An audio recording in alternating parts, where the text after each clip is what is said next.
Manhattan की एक अदालत, खचाखच भरा हुआ कोर्ट रूम, और वहां कटघरे में खड़ा है एक ऐसा शख्स जो कल तक एक देश का राष्ट्रपति था।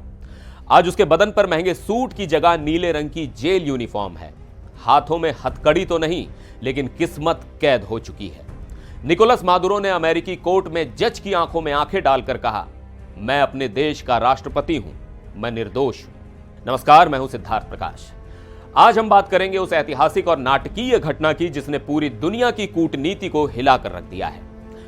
अमेरिका द्वारा अगवा किए जाने के बाद वेनेजुएला के राष्ट्रपति निकोलस मादुरो की न्यूयॉर्क कोर्ट में पहली पेशी हुई।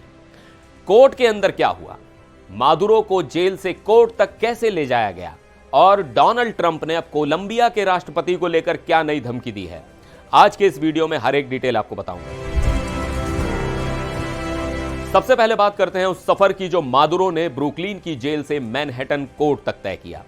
यह किसी हॉलीवुड थ्रिलर फिल्म के सीन जैसा था। सोमवार की सुबह करीब 7:15 बजे एक मोटरकेड यानी गाड़ियों का काफिला जेल से निकलता है। मादुरो को एक पास के एथलेटिक फील्ड में ले जाया जाता है। वहां एक अमेरिकी हेलीकॉप्टर तैयार खड़ा था। मादुरो धीरे धीरे चलते हुए उस हेलीकॉप्टर में बैठते हैं।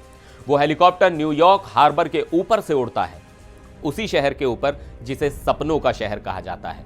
लेकिन मादुरो के लिए यह अब एक पिंजरा बन चुका है। हेलीकॉप्टर मैनहट्टन में लैंड करता है। मादुरो लंगड़ाते हुए हेलीकॉप्टर से उतरते हैं और उन्हें एक बख्तरबंद गाड़ी में बैठाकर सीधे कोर्ट ले जाया जाता है। दिलचस्प बात यह है कि यह वही कोर्ट कॉम्प्लेक्स है जिसके पास 2024 में खुद डोनाल्ड ट्रंप को बिजनेस रिकॉर्ड्स में हेराफेरी का दोषी ठहराया गया था।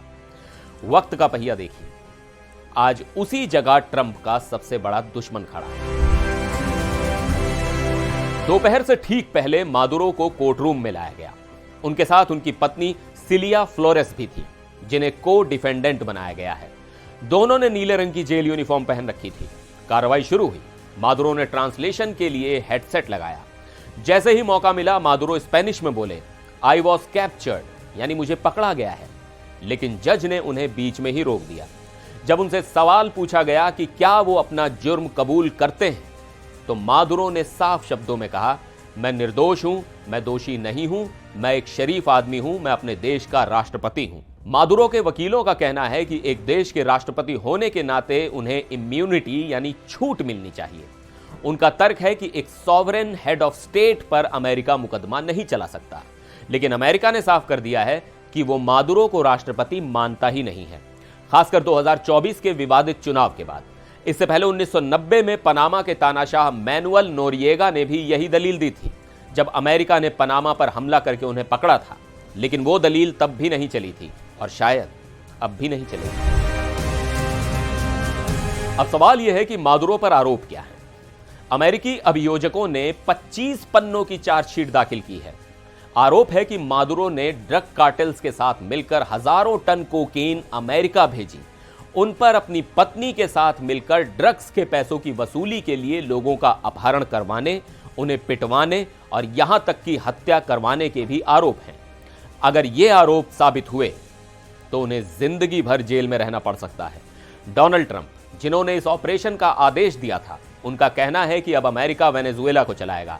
हालांकि उनके विदेश मंत्री मार्को रूबियो ने सफाई दी है कि अमेरिका वहां की सरकार नहीं चलाएगा, बस तेल पर नजर रखेगा।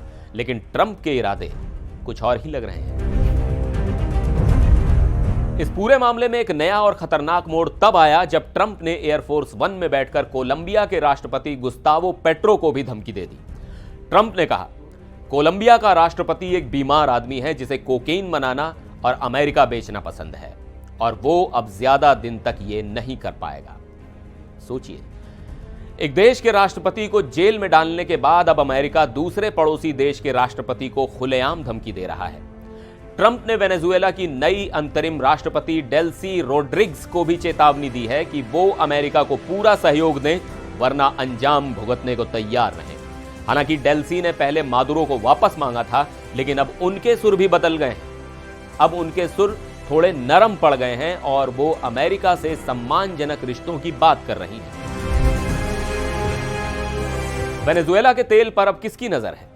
ट्रंप का कहना है कि मादुरो के हटने से तेल का उत्पादन बढ़ेगा, लेकिन सोमवार को तेल की कीमतें फिर से बढ़ गई।